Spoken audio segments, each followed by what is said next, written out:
Napahinto ka na ba't naisip na baka, hindi mo pa pala talaga naranasan ang sarili mong buhay? Nakakagulat, pero marahil karamihan sa iyong mga iniisip, desisyon, at reaksyon ay hindi mo man lang pala sarili. Maaaring namumuhay ka sa isang buhay na ipinamana, at naniniwalang ito ay sayo. Nang una kong matanto ito, pakiramdam ko'y pinagtaksilan ako ng sarili kong isip. Dahil natuklasan kong hindi ako malaya. Ako ay kinondisyon. At iyan ang ipapakita ko sa iyo rito, kung paano tanggalin ang mga lumang pattern at tuluyan ng maranasan ang isang buhay na tunay na sa iyo. Sa halos buong buhay ko, naniwala akong ako ang gumagawa ng sarili kong mga desisyon, na kontrolado ko ang aking landas, na ang aking mga pinili ay tunay na akin. Ngunit sa isang punto, gumuho iyon sa harapan ko na parang isang ilusyon. At masakit matanto na hindi ako ang may akda ng sarili kong buhay. Hindi ko nalalaman, sumusunod lang pala ako sa isang hanay ng mga pattern na itinanim sa akin matagal na bago ko pa man naintindihan kung ano ang kahulugan ng pagpili. At habang mas sinusuri ko ang aking pag-ugali, lalo itong luminaw na mayroong gumagana sa ilalim, isang koleksyon ng mga mental, emosyonal, at asal na gawin na paulit-ulit akong inilalagay sa parehong siklo. Gumigising ako na pagod, naiirita, walang sigla, at ang una kong gagawin ay ulitin ang parehong mga reklamo, ang parehong mga alalahanin, ang parehong mga iniisip ng kakulangan at kasalatan. Akala ko ito ay simpleng realidad lamang. Ngunit gawi lang pala yon. At hindi lang mga gawi sa pagkilos, mga emosyonal na gawi rin ang mga ito. Ngayon, ipinapaliwanag ito ng agham sa pamamagitan ng nakamamanghang datos. Humigit kumulang 75% ng iyong pang-araw-araw na aksyon ay otomatiko, pinamamahalaan ng mga pattern na hindi mo man lang namamalayang dala mo. At ito ang nagpapaliwanag kung bakit napakaraming tao ang nagsisikap, nagpupursige, nag-aaral, gumagawa ng mga plano, at gayunpaman ay paulit-ulit na namumuhay sa parehong buhay taon-taon. Hindi ito kawalan ng talino, hindi ito kawalan ng kagustuhan, hindi ito malas. Ito ay programado. Malinaw kong naaalala ang isang partikular na araw, malamig, maulap, at nasa isang gasolinahan ako, balot ng brasa ang aking mga kamay, nagpapalit ng gulong. Ang amoy ng nagbabagang langis, ang ingay ng mga kotse, at ang pakiramdam na nabubuhay ako sa isang buhay na hindi sa akin. At pagkatapos, sa gitna ng kaguluhang iyon, natanto ko ang isang nakakabagabag na bagay. Ginagaya ko ang parehong emosyonal na pag-ugali na nasaksihan ko sa aming tahanan noong bata pa ako. Ang parehong ugnayan sa pera, ang parehong paraan ng pagre-react sa kabiguan, ang parehong nakatabong takot, ang parehong pakiramdam na ang lahat ay napakahirap. Hindi ako gumagawa ng desisyon, inuulit ko lang ang mga alaala. At ang totoo, halos lahat ay ganito kung mamuhay. Ilang beses mo nang naramdaman na parang nasa otomatikong piloto ka? Ilang beses mo nang napansin na kahit nagpasya kang magbago, nauwi ka sa pagbabalik sa lumang pattern nang hindi mo namamalayan kung kailan o paano? Ilang beses mo nang ipinangako sa sarili mo na ngayon, magiging iba na ito, at pagkalipas lang ng ilang araw, natagpuan mo ang iyong sarili na namumuhay ng eksaktong pareho. Hindi ito nangyayari dahil mahina ka o walang kakayahan.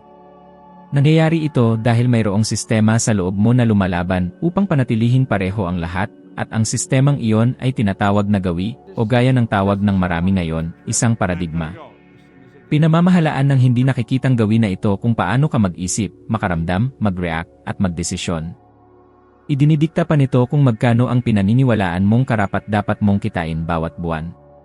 At nang matuklasan ko ito, pakiramdam ko'y bumubukas ang lupa sa ilalim ng aking mga paa.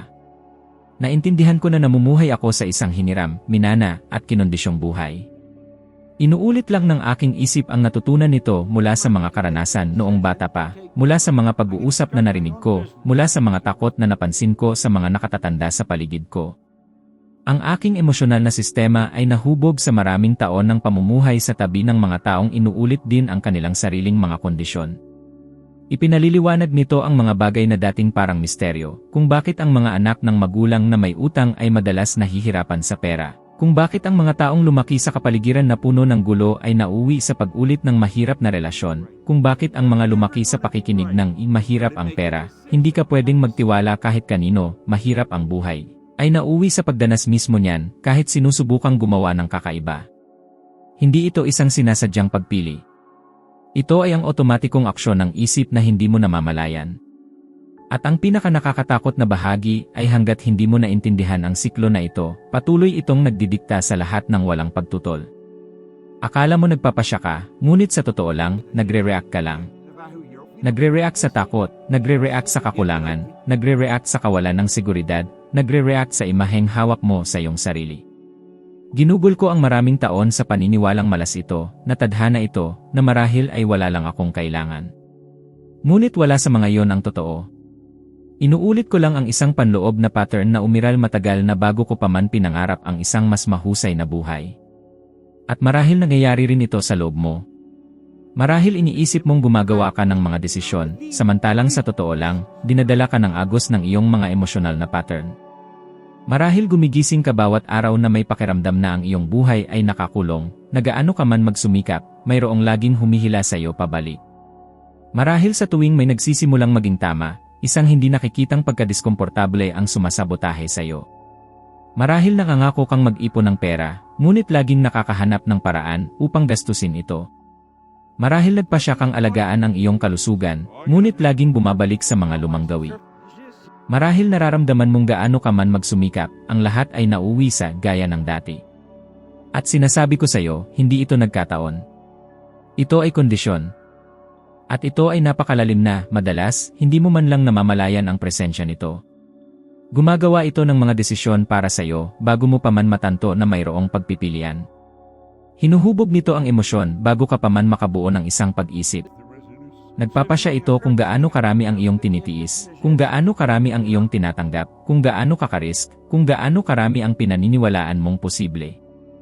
At ang hindi nakikitang gawin na ito ay napakalakas na nagpapakita pa ito ng pisikal, ang iyong mga reaksyon ng katawan, ang iyong antas ng enerhiya, ang iyong postura, maging ang paraan ng iyong paghinga. Lahat ng ito ay naimpluwensyahan ng iyong panloob na emosyonal na programming. Iyan mismo ang napagtanto ko sa gasolinahan na yon, nabalot ng grasa ang aking mga kamay. Hindi iyon ang buhay na gusto ko, ngunit iyon ang buhay na kayang panatilihin ng aking panloob na mga pattern. At walang magbabago hanggat hindi ko babaguhin ang nasa loob ko. Dahil bago mo baguhin ang iyong realidad, kailangan mong baguhin ang pattern na lumilikha ng realidad na yon. Walang anumang kagustuhan ang makakatagal sa isang malalim na nakaugat na gawi. Hindi mo matatalo ang isang lumang pattern sa pamamagitan ng pakikipaglaban dito. Matatalo mo ito sa pamamagitan ng pagpapalit. At nagsisimula ang lahat kapag sa wakas ay naintindihan mo na ang buhay na iyong ginagampanan ay hindi resulta ng iyong gusto, kundi resulta ng iyong inuulit. At kapag lumubog ang pagkaunawang iyon, mayroong bumubukas sa loob mo. Napagtanto mong mayroong paraan upang makaalis, ngunit ito ay nagmumula sa loob, hindi sa labas. Doon ko naintindihan na upang baguhin ang aking buhay, kailangan ko munang baguhin ang paulit-ulit kong ginagawa ng hindi ko namamalayan, ang aking mga emosyonal na pattern, ang aking otomatikong mga iniisip, ang aking mga nakatagong paniniwala, ang aking likas na reaksyon. At iyan ang pundasyon ng lahat ng tunay na pagbabago. Naniniwala ang mga tao na sila ay nakakulong dahil hindi sila sapat na nagsisikap, dahil kulang sila sa disiplina, dahil hindi sila ipinanganak na mayroong katulad ng sa iba. Ngunit hindi iyan naging totoo kailanman. Karamihan ay nananatili sa eksaktong parehong lugar taon-taon dahil hindi lang nila namamalayan na sila ay nakakulong. Hindi nila naintindihan na mayroong isang tahimik, automatiko, emosyonal na nakaugat na puwersa na humihila pabalik sa pinagmulan ang lahat sa tuwing susubukan nilang umusad. At habang mas sinusubukan mong magbago sa pamamagitan lamang ng kagustuhan, mas humihila pabalik sa iyo ang puwersang ito, na parang isang hindi nakikitang goma na nagpapanatili sa iyong buhay na umiikot sa parehong radius. Naranasan ko ito ng matindi na halos supernatural ang pakiramdam. Sasabihin ko ngayon magiging iba na ito. At sa loob ng ilang araw, tila magiging totoo nga. Gumawa ako ng mga plano, inorganisa ang sarili ko, at nagsimula ng may enerhiya. Ngunit pagkaraan ng ilang sandali, may munting pagkadiskomportable ang lilitaw, isang pagdududa, isang napakaliit na pagtutol na halos hindi ko maipaliwanag.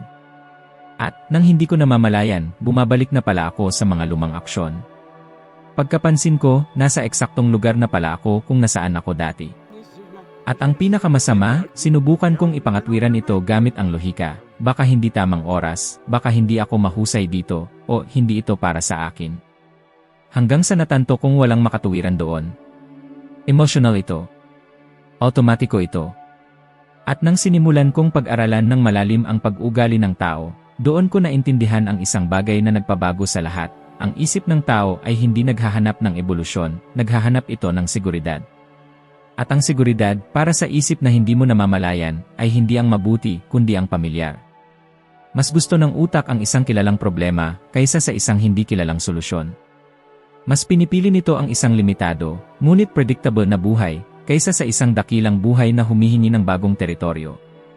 Iyan ang dahilan kung bakit marami ang nagsisimula ng may motibasyon at humihinto sa kalagitnaan. Hindi ito kawalan ng kakayahan. Ito ay ang isip na hindi mo namamalayan na nagre-react sa pagkaantala ng kilala. Nang basahin ko ang Think and Grow Rich, mayroong isang bagay sa mga pahina nito na humarap sa akin na parang salamin. Akala ko gusto kong lumago, ngunit natanto kong gusto ko lang ng sapat upang mapawi ang aking sakit, hindi sapat upang masira ang aking pagkakakilanlan. Dahil, upang tunay na magbago, kailangan kong iwanan ang mga bahagi ng aking sarili na matagal ko nang dala. At iyan ay nakakatakot para sa kahit sino. Natuklasan kong hindi ako nakatuon sa tagumpay. Nakatuon ako sa aking dating sarili. Sa mga emosyong sumama sa akin mula pa noong kabataan. Sa kaisipan ng kakulangan na aking namana. Sa takot na tinawag kong pag-iingat. Sa pagiging sumusunod sa nakagawian na tinawag kong realidad. Nang luminaw ang katotohanan iyon sa akin, pakiramdam ko'y nasuntok ako sa sikmura. Natanto kong nabigo ako hindi dahil mahina ako, kundi dahil emosyonal akong nakatali sa isang lumang bersyon ng aking sarili. Sinusubukan kong bumuo ng bagong buhay habang daladala ko sa loob ko ang emosyonal na manual ng lumang buhay. Imposible para dito na gumana. Sinubukan kong lumago, ngunit hinila ako pabalik ng aking mga paniniwala. Sinubukan kong yumabong, ngunit nilabanan ng aking sariling pagtingin sa sarili ang bago. Sinubukan kong makipagsapalaran, ngunit sinabi ng isip na hindi ko namamalayan, hindi yan ikaw. At marahil nangyayari rin ito sa loob mo. Marahil sinasabi mong gusto mong kumita ng mas maraming pera, ngunit ang emosyonal na pattern na hawak mo tungkol sa pera ay nagpapanatili sa iyo na gumagastos, sumasabotahe, at natatakot na makipagsapalaran. Marahil sinasabi mong gusto mo ng mas magandang relasyon, ngunit inuulit mo lang ang parehong emosyonal na gawi mula noong nasaktan ka sa nakaraan.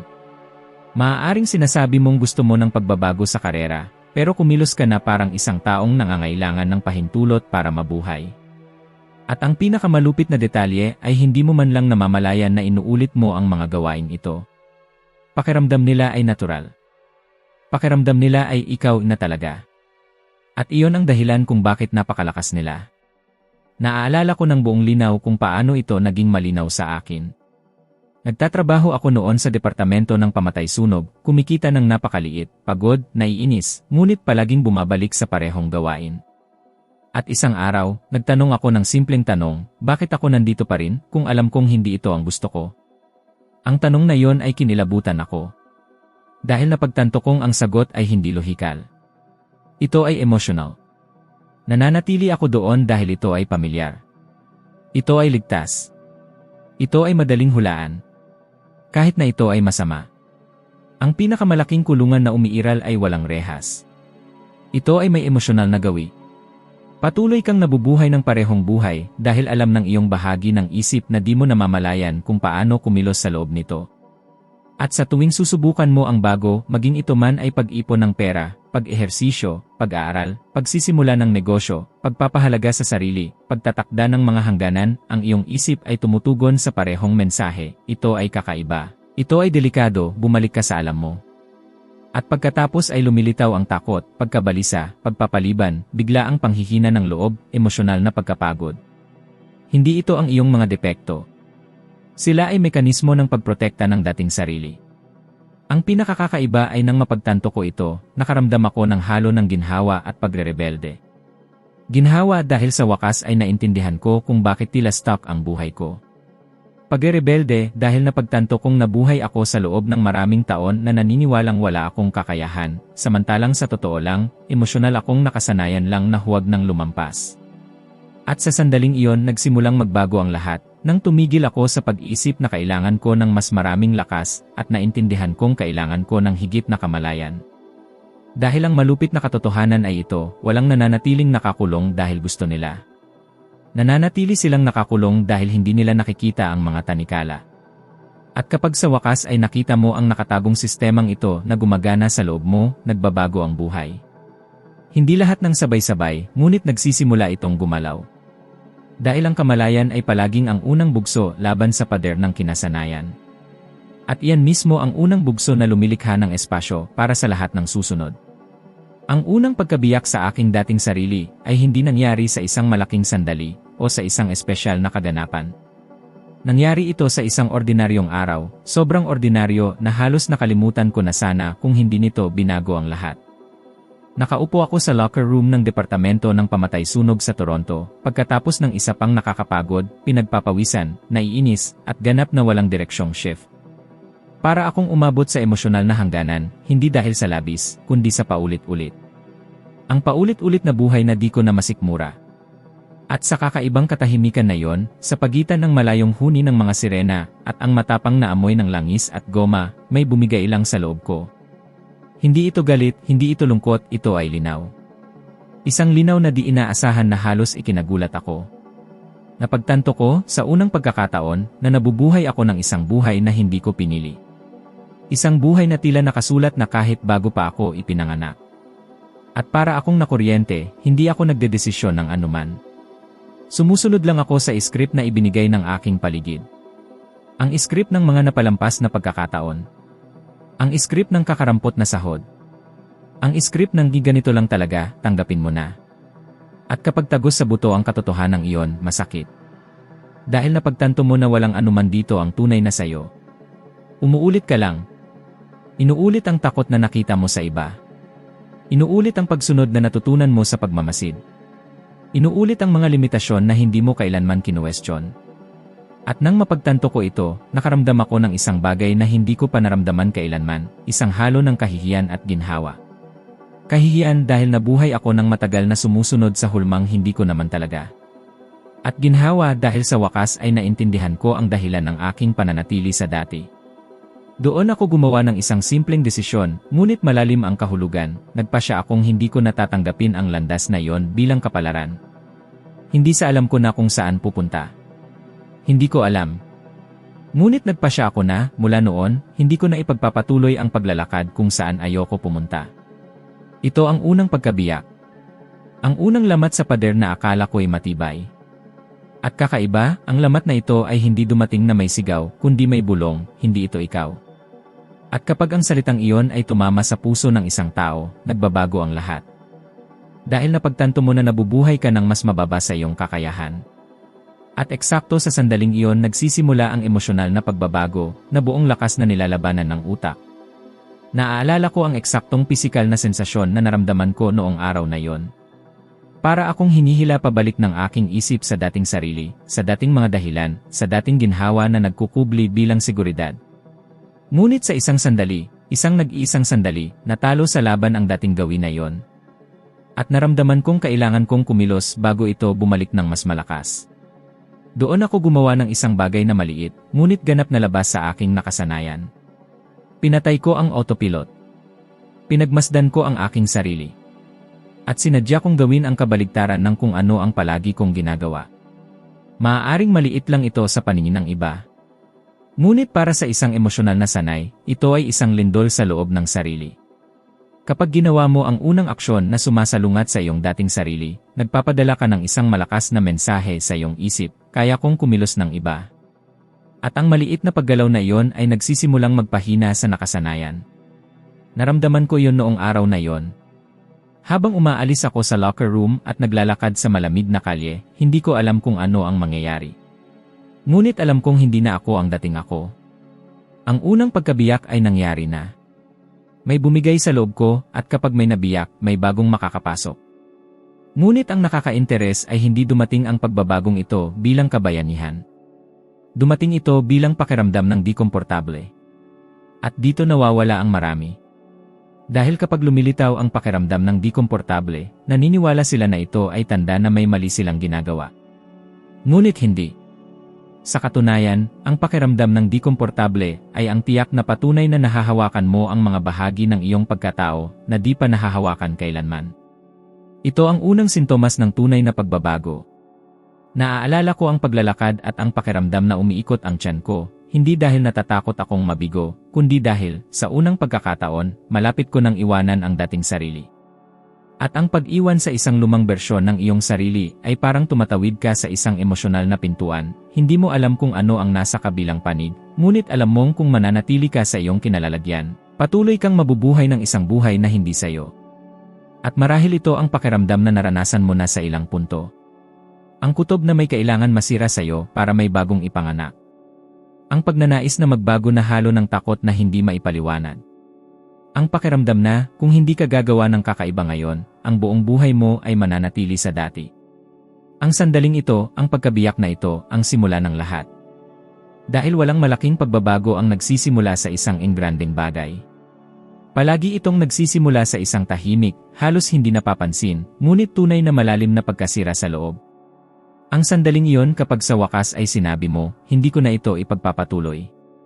At kapag nangyari ang puntong ito ng pagkabiyak, hindi ka na kailanman babalik sa kung sino ka dati. Ang kakulangan, sa loob ng maraming taon, ay ang salain kung saan ko tinitignan ang lahat. Hindi ko ito napagtanto noon, dahil ang kakulangan ay hindi nagpapakita bilang kawalan, nagpapakita ito bilang pagkaapurahan, bilang pagkabalisa, bilang ang pakiramdam na kung hindi mo sunggaban ang anumang pagkakataon ngayon, hindi ka na magkakaroon ng isa pa. At eksakto ang pakiramdam na ito ang pumipigil sa iyo na lumago. Ang kakulangan ay nagpapaisip sa iyo ng makitid, maningil ng kaunti, tanggapin ang kulang, matakot sa pagtanggi, makontento sa mumo. At ang totoo ay ang kakulangan ay hindi ipinanganak sa iyong bulsa. Ito ay ipinanganak sa iyong isip. Naranasan ko ito ng napakatindi na, kahit na pagkatapos kong simulan ang aking negosyo sa paglilinis, nang kumikita na ako ng higit pa sa inaakala ko, ang aking pag-ugali ay tulad pa rin ng isang taong natatakot mawala ang lahat. Naaalala ko ang unang buwan na kumita ako ng $1,000. Para bang bumukas ang mundo. Sa ikalawang buwan, kumita ako ng $2,000 at halos hindi ako makapaniwala. Mas malaki ito kaysa sa nakita ko kailanman sa buhay ko. Ngunit di nagtagal na wala ang lahat. Bumalik ako sa dating mga halaga, bumalik sa mga kahirapan, bumalik sa dating nakasanayan. Noon, inakala kong kamalasan, inakala kong mali ang singil ko, inakala kong nagkamali lang ang mga bagay. Ngunit pagkalipas ng maraming taon, malinaw kong napagtanto kung ano ang nangyari, wala akong emosyonal na istrukturang kayang panatilihin ang kasaganaan. Dahil ang kakulangan sa loob ko ay mas malakas kaysa sa perang pumapasok. Ang bahagi ng isip na di mo namamalayan ay palaging nakakahanap ng paraan para balansihin ang buhay sa imahe mo sa iyong sarili. At ang sa akin ay ang imahe ng isang binata na nag-iisip na hindi siya karapat-dapat sa marami. Lumaki ako na naririnig ang mga tao na nagsasabing mahirap kitain ang pera, na hindi nahuhulog ang pagkakataon mula sa langit, na mahirap ang mundo, na ang mga ipinanganak na mahirap ay mamamatay na mahirap. Ang ganitong uri ng paniniwala ay hindi nawawala sa pagtaas ng kita. Sa kabaligtaran, mas lalo itong gumagana kapag nagsimula kang umunlad, dahil ang pag-unlad ay nagbabanta sa dating sarili. At ang dating sarili ay ginagawa ang lahat para hindi mamatay. Iyan mismo ang dahilan kung bakit napakaraming tao ang kumikita ng mas malaki at gumagastos din ng mas malaki. Kumikita sila ng mas malaki at mas epektibong sinasabotahe ang kanilang sarili. Isinasara nila ang magagandang pagkakataon at pagkatapos ay nagdudulot ng mga problema na humahantong sa pagkalugi. Ang kakulangan ay gumagana parang magnet na hinihila ang lahat pabalik sa emosyonal na antas na pinanggalingan mo. Umaakyat ka nga, ngunit hindi mo kayang panatilihin. At hindi ito nangyayari dahil hindi alam ng tao ang gagawin, nangyayari ito dahil hindi nila nararamdaman na karapat-dapat sila sa kanilang natatanggap. Naranasan ko ito ng di mabilang na beses. Nang magsimulang lumago ang aking kumpanya, sa halip na kumilos bilang isang taong naniniwala sa sarili niyang kakayahan, gumawa ako ng desisyon dahil sa takot. Takot na mawalan ng kliyente.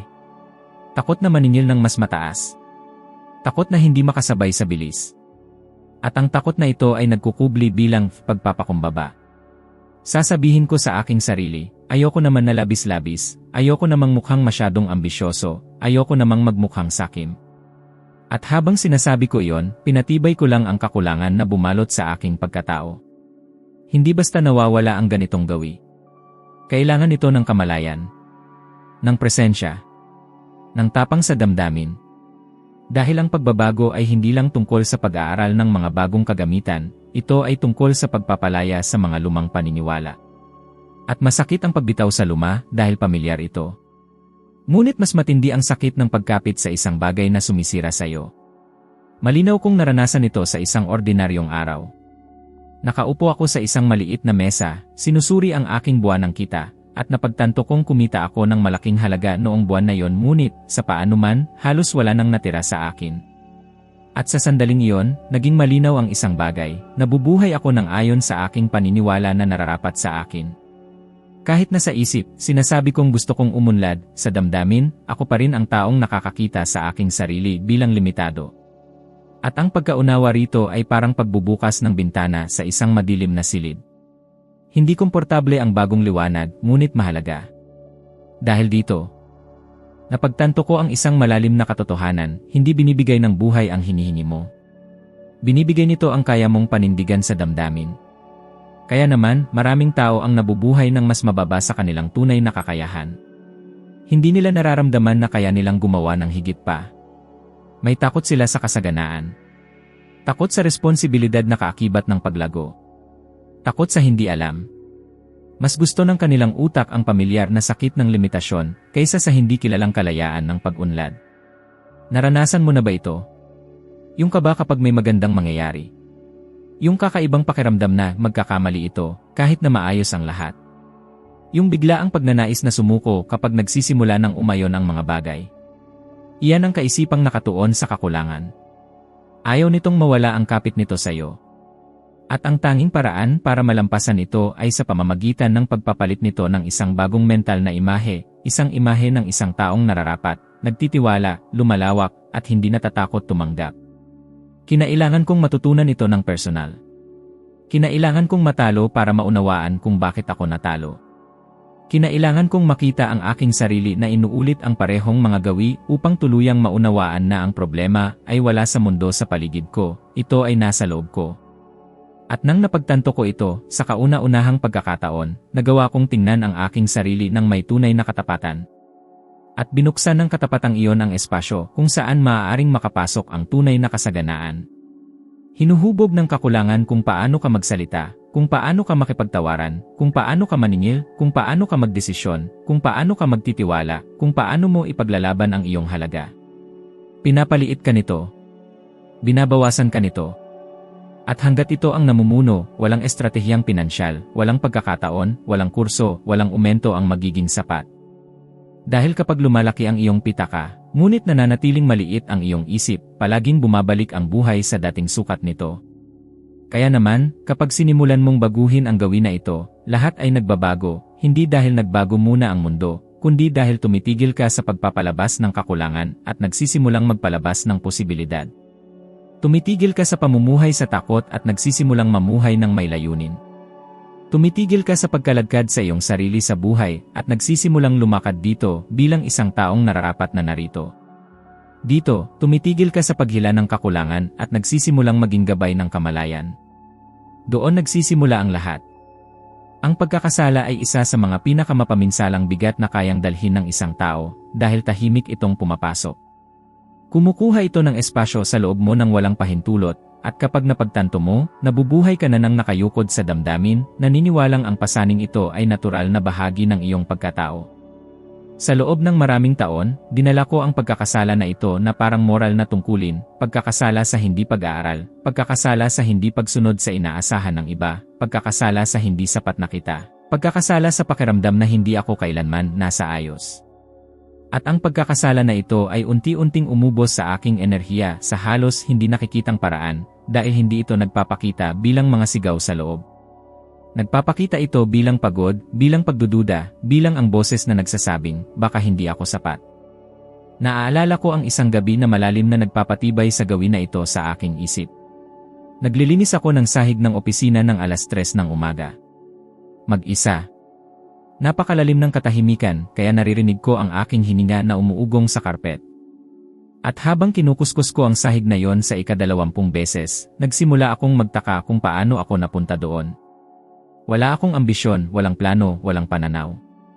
At ang pinakakakaiba ay, sa halip na galit sa sitwasyon, ang naramdaman ko ay pagkakasala sa hindi pagiging mas matalino, sa hindi pag-aaral, sa hindi paggawa ng mas mahusay na mga pagpipilian. Na para bang ang maruming sahig na yon ang pinakahuling paghatol sa mga desisyong hindi ko ginawa. Ngunit may nangyaring hindi inaasahan sa sandaling iyon. Habang naglilinis, napagtanto kong walang tulong na naibibigay ang pagkakasala sa akin. Hindi ako umuunlad dahil dito. Hindi ko binabago ang aking mga gawi. Hindi ako lumalago. Ang pagkakasala ay isa lamang angkla na hawak ng isang bersyon ng aking sarili na hindi na makatuwiran. At ang pagkaunawang ito ay sinamahan ng matinding sakit, dahil ang pag-amin na walang silbi ang pagkakasala ay pag-amin na nagdusa ka ng walang kabuluhan. Ito ay pag-amin na ikaw ay nabitag ng isang mekanismong emosyonal na patuloy na humihila sa iyo pababa. At hindi lang ito personal na pakiramdam. Ipinapakita ng mga siyentipikong pag-aaral na lubhang binabawasan ng talamak na pagkakasala ang kakayahang magdesisyon at nililimitahan ang pananaw sa hinaharap. Ang utak, kapag nalukob ng pagkakasala, ay pumapasok sa isang estado ng psikolohikal na pag-urong. Iniiwasan mong kumuha ng panganib, iwasang lumago, iwasang magpakita, iwasang ilantad ang iyong sarili sa mundo. Para bang bumubulong ang iyong subconscious, huwag kang maglakas loob. At kapag nabubuhay ka sa ganoong estado, hindi nawawala ang mga oportunidad, ikaw ang lumiliit sa harap ng mga ito. Paulit-ulit kong naranasan ito. Sa tuwing may pagkakataong umunlad, maging sa pagtanggap ng mas malaking kliyente o paggawa ng mas matapang na panukala, may bumubulong sa loob ko na hindi ko ito nararapat. Na hindi ako gumawa ng sapat para matanggap ito. Na kailangan kong maging mas mahusay, mas handa, mas kwalipikado, mas kahit ano bago ko matanggap ang isang mas malaking hakbang. Ito ang laso ng pagkakasala, kinukumbinsi ka nito na karapat-dapat ka lang pagkatapos mong mas magdusa. At iyon ay isang nakapipinsalang kasinungalingan. Hinuhubog ng pagkakasala ang iyong tindig. Mas nakayukod kang lumakad. Mas mahina ang iyong boses. Maliit ang pakiramdam ng iyong mga desisyon. Patuloy kang humihingi ng paumanhin kahit sa mga bagay na hindi mo responsibilidad. Dahil kapag dala mo ang pagkakasala, nakikita mo ang iyong sarili bilang isang taong laging may utang. At kapag nakikita mo ang iyong sarili sa ganoong paraan, umaakit ka ng mga sitwasyon na nagpapatibay dito. Mga taong umaabuso sa iyong kabutihang loob. Mga amo na nagbabayad sa iyo ng mas mababa kaysa sa iyong halaga. Mga relasyon kung saan mas marami kang ibinibigay kaysa sa natatanggap mo. Lahat dahil sa loob mo, naniniwala ka pa rin na may utang ka sa buhay. Naaalala ko ang pagtanggi sa isang napakalaking kontrata sa simula pa lang ng aking negosyo dahil inakala kong hindi pa ako handa. Sa totoo lang, handa ako, ngunit pinigilan ako ng pagkakasala na makilala ito. Ginawa nitong parang permanenteng patunay ng kawalan ng kakayahan ang bawat nakaraang pagkabigo. At dahil dito, nawalan ako ng mga pagkakataon na sana ay nakapagpabago sa aking buhay ng mas maaga. Ngunit dumating ang punto ng pagbabago sa isang napakasimpleng araw. Nakaupo ako sa upuan ng bus, pauwi pagkatapos ng nakakapagod na shift, nakatingin sa labas ng bintana at iniisip kung paano umikot ang aking buhay sa wala. At sa sandaling iyon, nagkaroon ako ng isang kaisipan na napakalinaw na tila nagmula sa labas ng aking sarili. Hindi ka inililigtas ng pagkakasala. Dahan-dahan ka nitong pinapatay. Bumagtas iyon sa akin na parang talim. Dahil totoo iyon. Hindi ako ginawa ng pagkakasala na kumilos ng mas mahusay. Mas pinasama lang nito ang pakiramdam ko. At sa sandaling iyon, naintindihan ko na kung talagang gusto kong bumuo ng isang bagong bagay, kahit ano, kailangan kong bitawan ang pasaning ito. At ang pagbitaw sa pagkakasala ay hindi isang magandang emosyonal na gawain. Ito ay isang malalim na prosesong psikolohikal. Nangangailangan ito ng tapang upang tingnan ang sariling pagkakamali at sabihin, ginawa ko ang pinakamahusay na kaya ko sa kung ano ang mayroon ako noon. Nangangailangan ito ng kabaitan sa iyong sarili. Nangangailangan ito ng maturity upang makilala na walang sinumang umuunlad sa pamamagitan ng pagkapuot sa sarili. Nangangailangan ito ng lakas upang maunawaan na ang pagkakasala ay isang mekanismo ng kontrol at hanggat nabitag ka nito, hindi ka papayagan ng iyong subconscious na lumawak. Nang sa wakas ay pinakawalan ko ang pagkakasala, kahit unti-unti, may isang bagay sa loob ko ang nagtugma. Dumami ang aking enerhiya. Naging mas malinaw ang aking pagdedesisyon. Nagsimula akong kumilos ng may higit na presensya. Nagsimula akong makakita ng mga oportunidad na dati ay tila malayo. Ang pagkakasala ay parang isang madilim na filter sa aking mga mata. Nang inalis ko ang filter, naging mas matalas ang mundo. At nang naging mas matalas ang mundo, sa wakas ay nagsimula akong kumilos. Ang totoo ay walang sinumang nakakausad habang nagdadala ng pagkakasala. Ibinihag ka nito sa nakaraan habang sinusubukan mong lumakad patungo sa hinaharap. At kapag binitawan mo ang pasaning ito, hindi nang iresponsable, kundi nang may kamalayan, na pagtanto mo ang isang bagay na nagpapalaya, hindi ka kailanman nasira. Nakatago ka lang sa likod ng isang emosyonal na gawi na hindi nagpapahintulot sa iyong tunay na lakas na lumabas. At kapag iniwan mo ang gawi na iyon, nagsisimulang gumalaw ang lahat sa paraang dati ay tila imposible. Sa mahabang panahon, ang pagiging pasibo ang tahimik na gawi na nagdidikta sa aking buhay. Gigising ako, gagawin ang kailangan kong gawin, magre-react sa kung ano ang dumating, at sa pagtatapos ng araw, nararamdaman kong walang tunay na naitayo ng aking sarili, kundi itinulak lamang ng rutina. Sa simula, hindi tila mapanganib ang pagiging pasibo. Pakiramdam nito ay kaginhawaan, neutralidad, pag-ingat. Ngunit, sa totoo lang, ito ay isa sa mga pinakanakapipinsalang ugali na mayroon, dahil hindi mo napagtanto na nananatili ka sa lugar. Itinutulak ka lang ng buhay kung saan ito gusto, at sumasama ka, naniniwalang normal ito. At kapag napagtanto mo, huli na ang lahat, napagtanto mong hindi ka nagdedesisyon, sumusunod ka lamang sa sarili mong pagtigil. Naranasan ko ito ng napakatindi na, sa loob ng maraming taon, naniwala akong wala akong kontrol sa aking kapalaran. Akala ko ang tanging trabaho ko ay tanggapin ang anumang dumating sa aking landas. Hanggang isang araw, may nagtanong sa akin ng isang bagay na napakasimple, ngunit napakalakas, na umalingaw sa loob ko sa loob ng maraming araw. Ano ang kaya mong gawin ngayon na hindi gagawin ng iyong dating sarili? Malalim iyon na tumagos sa akin. Hindi ko kailanman naisip na kumilos mula sa ibang bersyon ng aking sarili. Palagi akong nagre-react mula sa aking dating sarili. Palagi akong uulit, palaging kumpirmahin, palaging susunod sa parehong emosyonal na gawi. Ang tanong na iyon ay nagbukas ng isang bagong espasyo sa loob ko, at nagpasya akong susubukan kong sagutin ito sa praktikal na paraan. Hindi sa pamamagitan ng matatamis na pangako o malalaking pagbabago, kundi sa maliliit at sinasadyang mga hakbang. Sa prosesong ito ko lubos na naintindihan ang isang nakakagulat na katotohanan, ang sinasadyang paggawa ay ang pinakamainam na gamot laban sa pagiging walang ginagawa. Kapag kumikilos ka ng may layunin, kahit gaano pa kaliit, nagpapadala ka ng senyales sa iyong isip na mayroon ng bagong namumuno. At iyan ang simula ng tunay na pagbabago sa iyong sarili. Naaalala ko ang isang mahalagang yugto. Nagsisimula pa lang ako noon sa aking maliit na negosyo ng paglilinis, at nagkaroon ng pagkakataong ialok ang aking serbisyo sa isang kumpanyang higit na mas malaki kaysa sa sinumang kliyente na napaglingkuran ko na. Agad na nagsimulang mag-isip ang dati kong sarili ng karaniwang mga dahilan, hindi ka pa handa, wala ka pang sapat na karanasan, pagtawanan lang nila ang iyong alok. Ito ang nakasanayang gawin na nagpapanatili sa aking maging maliit, hindi napapansin at nakatago.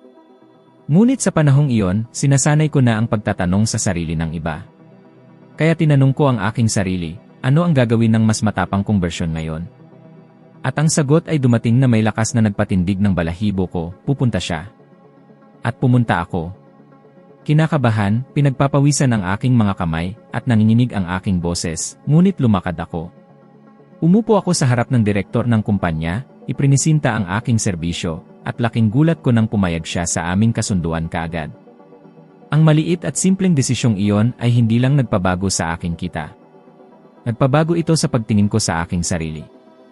Dahil sa sandaling iyon, naunawaan ko ang kapangyarihan ng sinasadyang paggawa, ang pagkilos sa kabila ng takot, ang pagkilos bago mo pa maramdaman na handa ka, ang pagkilos dahil alam mong kailangan ng iyong kinabukasan ng ibang paninindigan.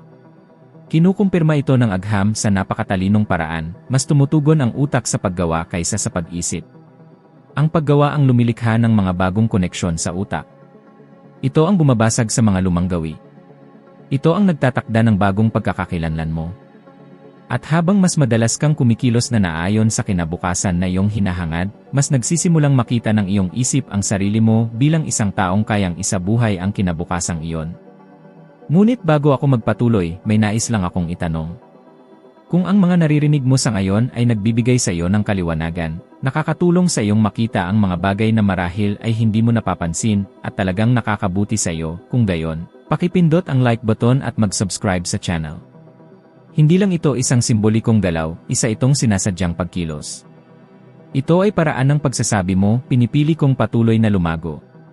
At ang simpleng pagpiling iyon ang mag-ugnay sa iyo sa mga susunod na nilalaman, sa iyong mga susunod na hakbang, sa susunod na bersyon ng iyong sarili. Ngayon, bumalik tayo sa pagbabago. Matapos ang kontratang iyon, sinimulan kong sundin ang isang gawi na ganap na nagpabago sa aking buhay. Tuwing sinusubukan ng dati kong sarili na manaig, maging sa takot, pag-aalinlangan, katamaran, o kawalan ng kapanatagan, gumagawa ako ng salungat na pagkilos. Isang maliit na bagay. Isang simpleng bagay. Ngunit isang bagay na sumasalungat sa lumang gawi. At ang paulit-ulit na paggawa nito ay lumikha ng isang bagong estrukturang pang-emosyon sa aking kalooban. Nagsimula akong magpasya batay sa layunin, hindi sa nakasanayan. Sa bisyon, hindi sa takot. At iyan mismo ang nagsimulang muling bumuo sa lahat ng nasa paligid ko, mas mahuhusay na kliyente, mas malalaking oportunidad, hindi inaasahang imbitasyon, at mabilis na pag-unlad. Wala sa mga ito ang mangyayari kung hinintay ko ang perpektong pagganyak o ganap na kumpiyansa. Nagsimula ang lahat sa maliliit na pagkilos na hindi kailanman gagawin ng dati kong sarili. At marahil ay nararanasan mo ito ngayon. Marahil mayroong isang bagay na alam mong kailangan mong gawin, magpadala ng mensahe, humingi ng dagdag na sahod, magsimula ng isang proyekto, igiit ang sarili, magtakda ng limitasyon, gumawa ng desisyon, ngunit ang pagiging walang ginagawa, na nagkukubli bilang pag-iingat, ang nagpipigil sa iyo sa loob ng maraming taon. At tuwing iniisip mong kumilos, muling lumilitaw ang lumang gawi, paano kung magkamali, paano kung hindi ka handa, paano kung pagtawanan ka nila? Palaging ginagamit ng lumang sarili ang takot bilang argumento. Ang sinasadyang pagkilos naman ay gumagamit ng pananaw. Ang punto ay, hindi mo kailangang gumawa ng isang napakalaking bagay. Kailangan mong gawin ang isang bagay na iniiwasan ng dati mong sarili. Isang tawag sa telepono. Isang pagpili. Isang desisyon. Isang pagpapatunay. Isang pagbabago sa tindig. Isang maliit na gawa ng katapangan. Dahil bawat isa sa mga pagkilos na ito ang magpapahina sa lumang gawi at magpapalakas sa bago. At kapag nagsimulang lumakas ang bago kaysa sa luma, mapagtanto mo ang isang pambihirang bagay, hindi ka kailanman mahina. Nabubuhay ka lang sa pagsunod sa isang sarili na hindi na kumakatawan sa kung sino ka talaga. Ang sinasadyang pagkilos ay hindi lang nagbabago sa kung ano ang iyong ginagawa. Binabago nito kung sino ka. At kapag nagsimula kang maging ibang tao, hindi na maaaring manatili ang iyong buhay sa dati. Ang pag-iisip ng maliit ay hindi isang inosenteng ugali. Isa itong psikolohikal na kulungan na nagkukubli bilang pag-ingat, matalinong pagpapasya, o pagiging makatotohanan. Sa loob ng mahabang panahon, hindi ko namalayan na nakakulong ako rito, dahil ang pag-isip ng maliit ay hindi tunog na limitasyon, ito ay tunog na proteksyon. Ito ang panloob na boses na nagsasabi, huwag mong sobrahan, huwag kang lumayo ng sobra, huwag kang mangarap ng masyadong malaki, huwag kang maningil ng labis, huwag kang mangahas ng labis. At ang pinakamasama ay hindi ito dumarating na may banta. Dumarating ito na may pag-aalala o pag-aalaga. Nagpapakita ito bilang iyong karaniwang pag-isip. Ngunit sa katotohanan, isa ito sa pinakamasamang uri ng emosyonal na pananabotahe sa sarili. Nasanay akong mamuhay sa ganito kaya naging natural na ito para sa akin. Nang sinimulan ko ang aking negosyo sa paglilinis, naningil ako ng napakaliit na halaga na, madalas, ang kita ay halos hindi makasapat sa mga oras na inilaan ko. Sinasabi ko sa sarili ko na ako ay patas lang. Ngunit sa kaibuturan, natatakot lang ako. Takot marinig ang salitang hindi. Takot na magmukhang masyadong matapang. Takot na hindi magmukhang mapagpakumbaba. Takot na baka may makapansin na wala talaga akong ideya sa aking ginagawa. Ang pag-iisip ng maliit ang aking naging mekanismo sa pagtatanggol sa sarili. Ngunit tulad ng anumang emosyonal na pananggalang, pinrotektahan din ako nito mula sa paglago. Naaalala ko ang isang partikular na pag-uusap na nagpabago sa aking pananaw. Isang karanasang negosyante ang tumingin sa akin at nagtanong, bakit napakaliit ng singil mo? Sumagot ako ng isang bagay na kusang loob na lumabas sa aking bibig, dahil walang magbabayad ng higit pa. Bumungisngis siya, ngunit hindi ng insulto, tumawa siya na parang may nakakita na ng ganoong klaseng gawin ng 1,000 beses. Sinabi niya, hindi ang merkado ang problema. Ang problema ay hindi ka naniniwala sa halaga ng iyong ginagawa. At habang naniniwala ka riyan, ganoon din ang magiging pagtrato sa iyo ng mga tao. Tumagos iyon sa akin na parang talim. Dahil totoo iyon. At mas masakit pa dahil napagtanto ko, sa isang iglap, na hindi ang mundo ang naglilimita sa akin, ako ang gumagawa nito sa sarili ko. Ang pag-uusap na iyon ay umalingaw sa aking isipan sa loob ng ilang araw. At nagsimula akong mapansin kung paano lumalabas ang pag-isip ng maliit sa lahat ng bagay, sa paraan ng aking pagsasalita, sa paraan ng aking pag-ugali, sa paraan ng aking pagpapakita sa sarili. Kumukuripot ako nang hindi ko namamalayan. Humihingi ako ng tawad kahit walang dahilan. Tinanggap ko ang mga kondisyon na nagpapahina sa akin. Sinasabi ko kahit ano, kahit hindi yon totoo. Ang pag-iisip ng maliit ay hindi lang nakakaapekto sa iyong pananalapi, nakakaapekto ito sa iyong tindig, sa tono ng iyong boses, sa kakayahan mong tumanggap ng papuri, sa iyong kakayahan sa pakikipagnegosasyon, sa iyong tapang na ipahayag ang sarili. At napakagaling nitong ipinapaliwanag ng agham, kapag nagtataglay ka ng isang limitadong pagtingin sa sarili, ino-activate ng utak ang mga bahagi na naugnay sa takot at pagpapanatili ng sarili tuwing susubukan mong palawakin ang iyong buhay. Nakakaramdam ka ng tunay na pisikal na hindi pagkaginhawa, na parang may mali kang ginagawa, samantalang sa katotohanan ay sinusubukan mo lang lumago. Kaya napakaraming tao ang natitigilan kapag hihingi ng dagdag na sahod, kinakabahan kapag kailangan ng magsalita sa publiko, nauutal sa harap ng isang oportunidad, o nagpapaliit ng sarili sa harap ng isang mas matapang. Hindi ito pagiging mahiyain. Isa itong nakakulong na pagtingin sa sarili. Ito ang iyong isip na nagsasabi, huwag kang mangahas na maging mas malaki kaysa sa pinaniniwalaan mong ikaw. Naramdaman ko ito ng di mabilang na beses. Tuwing susubukan kong maningil ng mas mataas para sa isang serbisyo, bumibilis ang tibok ng aking puso, lumiliit ang aking tindig, at lilikha ang aking isip ng mga dahilan upang bawasan ang presyo bago pa man mag-break ang kliyente. Ginagawa ko ito ng otomatiko.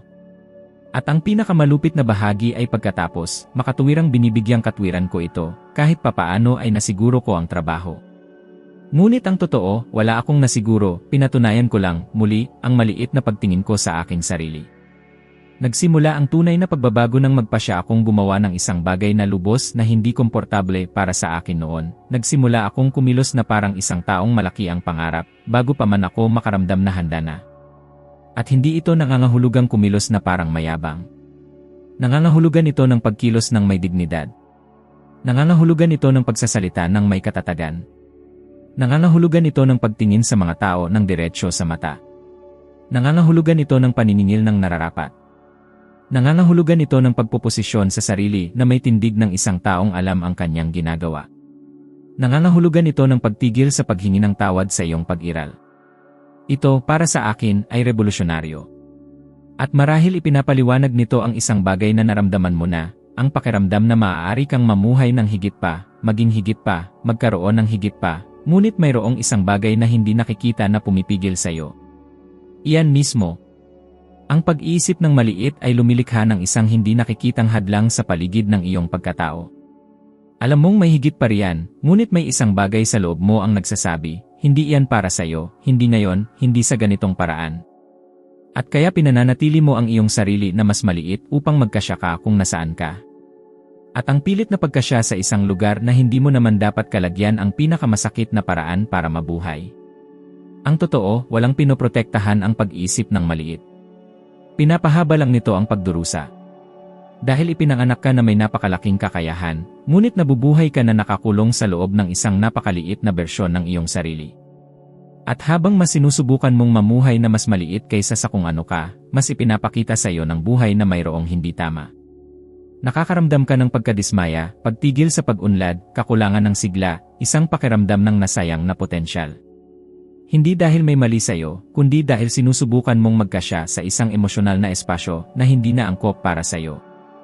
At kapag sa wakas ay nagsimula kang palawakin ang pag-isip na yon, kapag nagsimula kang kumilos na parang isang taong karapat-dapat, na parang isang taong nag-aambag, na parang isang taong may halaga, may mangyayaring mahiwagang bagay. Hindi ka tatanggihan ng mundo. Mag-aayos ito sa paligid mo. Magbabago ang dating daloy ng mga oportunidad. Magsisimulang makita ka ng mga tao ng kakaiba. Hindi dahil unang nagbago ang mundo, kundi dahil ikaw mismo ang nagbago sa loob. Ang pag-isip ng malaki ay hindi tungkol sa kayabangan, ito ay tungkol sa responsibilidad. Ito ay tungkol sa pagkilala sa kakayahan na matagal mong itinago sa iyong sarili. Ito ay tungkol sa pagpapahintulot na ipakita ng iyong buhay kung sino ka talaga, hindi kung sino ang natutunan mong maging para lang makapagpatuloy. Ang pagbabagong ito ay hindi komportable. Kakaiba. Nakakatakot. Ngunit nakakapagpalaya. At tiyak na ang kakulangan sa ginhawa na ito ang naghuhudyat ng iyong paglago. Dito nagsisimula ang pagbabago. Dito nawawala ng lugar ang dating sarili. Dito ka sa wakas humihinto sa pamumuhay ng mas mababa sa iyong potensyal at nagsisimulang mamuhay ayon sa buhay na karapat-dapat para sa iyo. Ang mamuhay para lang mapasaya ang iba ay isa sa mga pinakatahimik na paraan para mawala ang sarili mong buhay. At ang nakakagulat ay walang direktang pumipilit sa iyo rito. Ito ay isang bagay na unti-unti mong nabubuo nang hindi mo napapansin, isang pilit na ngiti dito, isang pagpapahinuhod doon, isang paglimot sa iba pang lugar, hanggang sa dumating ang isang araw na tiningnan mo ang iyong sarili sa salamin at napagtanto mong hindi mo na nakikilala ang taong nakatitig pabalik. Naranasan ko ito ng mas malalim kaysa sa nais kong aminin. Sa loob ng maraming taon, ang aking buhay ay hindi ginabayan ng kung ano ang gusto ko, kundi ng kung ano ang kinakatakutan kong isipin ng iba. Hindi ako gumawa ng mga desisyon, naghahanap ako ng permiso para mag-exist. Nagsimula ang lahat ng matagal bago ko pa na-realize. Kapag lumaki ka sa mga kapaligiran kung saan tila mas mahalaga ang mga inaasahan ng ibang tao kaysa sa sarili mong kagustuhan, natututo kang umayon. Natututo kang huwag maging abala. Huwag manghinayang at huwag sumalungat sa agos. At, nang hindi mo napapansin, unti-unti kang lumalayo sa iyong sarili. Ngunit mayroong napakataas na emosyonal na kapalit kapag ang pag-ayon na ito ay naging isang pattern, nagsisimula kang makaramdam ng kawalan na walang makakapuno. Dahil gaano man kalaki ang pagsisikap mong magpasaya, hindi ito sapat. At kahit na sapat pa, napagtanto mong hindi ka nito pinapatibay. Pinapakain lamang nito ang kwento na itinuro sa iyo na sundin.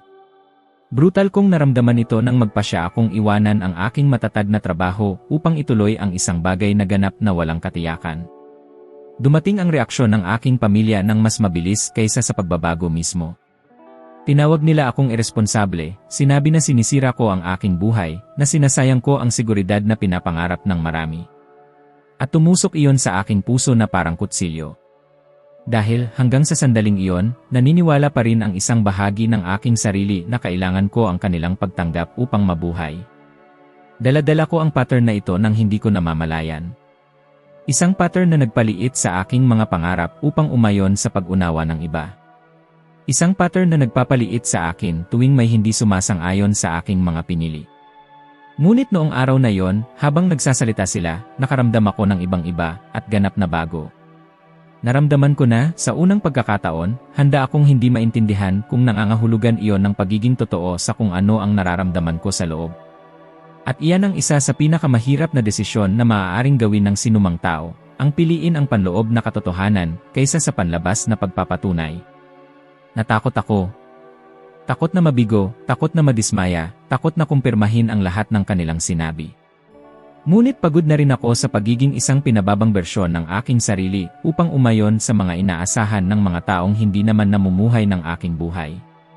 Kahanga-hanga kung paano pinaparalisa ng takot sa kritisismo ang mga tao.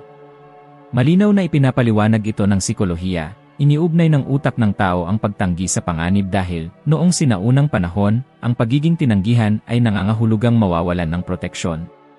Ngayon, walang namamatay dahil sa hindi pagtanggap, ngunit ang katawan ay nagre-react na parang mamamatay. At iyan ang dahilan kung bakit ka nag-aalangan, nananahimik, pinapaliit ang iyong sarili, umaayon. At ito ang unti-unting sumisira sa iyong pagpapahalaga sa sarili mula sa loob. Napagtanto kong ganito ako namumuhay, takot na makita ang tunay kong sarili. Takot na yakapin kung sino ang gusto kong maging. Takot na magningning at gumawa ng ingay. Ngunit ang pagbabago ay nagsimula nang napagtanto kong ang pagpapasaya sa iba ay hindi nagpoprotekta sa akin, sinisira nito ako. Pinipigilan ko ang aking mga hangarin, ang aking mga ideya, ang aking mga talento, ang aking boses. At kapag pinipigilan mo ang lahat ng iyon, nagsisimula kang mamatay sa emosyonal na paraan. Sa bawat desisyon na hindi mo ginagawa, unti-unting kumukupas ang iyong ningning. At nauuwi ka sa pamumuhay ng isang buhay na hindi sayo, ngunit komportable para sa mga nakapaligid sayo. At sa kaibuturan, ang pattern na ito ay palaging nagmumula sa takot. Takot na tanggihan, takot sa kritisismo, takot sa paghuhusga, takot na magmukhang mayabang, takot na mabigo sa harap ng isang taong humahanga sayo. Ngunit may isang mapait na katotohanan na kailangan kong lunukin, hinding-hindi ka magiging dakila kung susubukan mong magkasya sa maliliit na espasyo. Hinding-hindi ka magiging malaya kung susubukan mong tanggapin ang lahat. Hinding-hindi mo mabubuhay ang iyong buhay kung patuloy kang gagampanan ang mga papel na hindi sayo. Mula noong araw na iyon na kinutya ako sa pagpili ng sarili kong landas, may nagsimulang magbago sa loob ko. Napagtanto ko na ang tapang ay hindi nangangahulugang hindi ka na makakaramdam ng takot. Ito ay tungkol sa pagpapatuloy kahit alam mong hindi ka maiintindihan ng ilang tao. Napagtanto ko na ang pagiging totoo ay hindi pagiging mapaghimagsik, ito ay ang pagiging tunay. At kapag nagsimula kang maging tunay, ang ilang tao ay lalayo, ngunit ang iba ay lalapit. Ang mga tamang tao. Ang mga nakakakilala sa iyo. Ang mga nagsasalita ng wika ng iyong kaluluwa. Ang mga nakakonekta sa parehong antas ng paglago. At marahil ay nararanasan mo ito ngayon. Marahil may desisyon kang alam mong kailangan mong gawin, ngunit takot ka sa reaksyon ng mga taong nakapaligid sa iyo. Marahil may pangarap na nakatago sa loob mo na iniingatan mo upang maiwasan ang panlilibak. Marahil may isang bersyon ng sarili mo na sumisigaw upang makalaya, ngunit sinusubukan mo pa ring patahimikin ito upang maiwasan ang abala. Ang totoo ay hanggat namumuhay ka para magpasaya, hinding-hindi mo mahahanap ang iyong sarili. At ang mga hindi nakakahanap ng kanilang sarili ay hindi nagbabago. Ang mga hindi nagbabago ay hindi lumalago.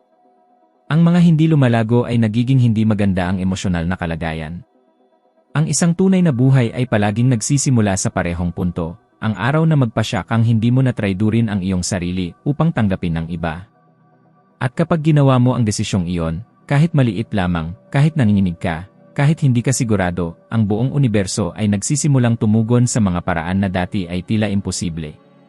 Dahil ang pinakamakapangyarihang enerhiya na umiiral ay ang enerhiya ng isang taong sa wakas ay humihinto sa paghingi ng permiso upang maging sino sila talaga. Ang paglaban sa bago ay palaging isang malakas na puwersa sa loob ko, tahimik, ngunit walang tigil. Hindi ito lumitaw bilang isang malaking hadlang, kundi bilang maliliit na panloob na pagsasabotahe, nakakalat na pag-isip, mga takot na nagkukubli bilang pag-ingat, mga emosyonal na impulses na nagpaurong sa akin sa mismong oras na ako ay malapit ng umabante. At kapansin-pansin kung gaano kahikayat ang paglabang ito. Palagi itong nagpapakita ng makatuwirang argumento, dahan-dahan lang, huwag kang magmadali, marahil hindi pa ito ang tamang oras, mas mainam na siguruhin muna kung ano na ang meron ka. At bago mo pa malaman, bumalik ka na sa dati. Kumikita ng parehong sahod. Sinusundan ang parehong routine. Namumuhay ng parehong buhay na isinumpa mong iwanan ng maraming beses. Malinaw kong naaalala ang unang beses na kumita ako ng halagang sa akin ay tila sobra-sobra. Para bang ibinibigay sa akin ng universo ang isang buhay na hindi ko pa nakita kailanman. At sa halip na makaramdam ng pagiging karapat-dapat, nakaramdam ako ng takot. Hindi ko alam kung paano ito haharapin. Para bang nabantaan ang aking lumang identidad. At kapag nabantaan ang iyong identidad, dumarating ang paglaban ng buong puwersa. Nagsimula akong gumawa ng maling desisyon nang hindi ko namamalayan, nagsimulang lumikha ng mga problema kung saan wala naman, nagsimulang kumilos ng pabigla-bigla sa mga walang kabuluhang paraan, na para bang sinusubukan ng sarili kong pag-ugali na bawasan ang aking mga kinita sa parehong emosyonal na laki na taglay ko. Eksakto iyan ang nangyayari sa napakaraming tao. At ang pinakamalupit na bahagi ay hindi nila ito napapansin. Iniisip nilang nadidistract lang sila, iniisip nilang hindi pala ito para sa kanila, iniisip nilang biglang nagbago ang mga bagay-bagay. Ngunit hindi iyan ang totoo. Ito ay ang lumang sarili na lumalaban upang manatiling buhay. Ang paglaban ay isang malalim na mekanismong psikolohikal, isang pagtatangka ng subconscious na panatilihing pareho ang lahat.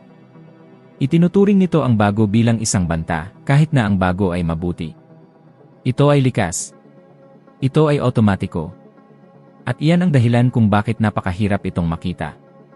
At ang panloob na pakikibakang ito ay nagpaalala sa akin ng hindi mabilang na kwento sa totoong buhay na nakita ko, mga matatalinong tao na nagkaroon ng malalaking oportunidad at, sa kanilang tugatog, ay nagsimulang mawalan ng kontrol sa kanilang sariling buhay. At ang kaso ni Mike Tyson ay palaging malalim na nakakaapekto sa akin. Siya ay may pambihirang talento, lakas, at katalinuhan. Ngunit dala niya ang isang hanay ng mapanirang emosyonal na ugali na napakalakas kaya't walang kasikatan o pera ang makakapigil dito. Ang lumang emosyonal na pattern ay nanaig sa bagong panlabas na realidad. At nangyayari ito sa mas maraming tao kaysa sa inaakala natin. Hindi dahil sa kakulangan ng kakayahan, kundi dahil sa kakulangan ng emosyonal na istruktura upang mapanatili ang bago. Naaalala kong naramdaman ko ang ganitong uri ng salungatan nang mabilis na umunlad ang aking negosyo. Bigla, kumikita ako ng mas malaki, nagkakaroon ng mas maraming oportunidad, kinikilala, at nag-break ang aking katawan ng halo ng pagkabalisa at pangamba na parang may mali. At bakit nangyari ito? Dahil walang pakialam ang subconscious kung maayos ang takbo mo, ang mahalaga rito ay kung pumapasok ka sa hindi pamilyar na teritoryo. At anumang hindi pamilyar ay kinikilala bilang panganib. Hindi lamang lumalabas ang paglaban sa bago kapag lumalago ka. Lumalabas ito sa mga simpleng pang-araw-araw na bagay. Nagpasya kang mag-ipon ng pera at may nagtutulak sa iyong gumastos. Nagpasya kang mag-ehersisyo araw-araw at isang bahagi ng sarili mo ay nagsisimulang gumawa ng perpektong dahilan. Pinapabuti mo ang iyong dieta at bigla na lamang lumitaw ang emosyonal na pagnanasa na nagpabalik sa iyo sa dati.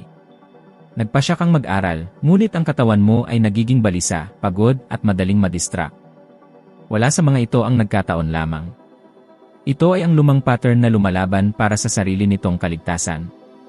At ito ang nagdala sa akin sa isa sa mga pinakanakakabalisa at pinakamakapangyarihang sandali ng aking buhay.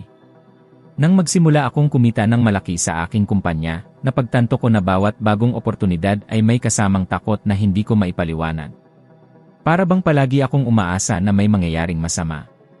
At kapag umaasa ka na may mangyayaring masama, nakakahanap ang iyong subconscious ng paraan upang lumikha ng maliliit na problema na nagpapatunay sa damdaming iyon. At napansin kong bawat hakbang pasulong ay sinasabayan ng isang pag-urong na tila nagkataon.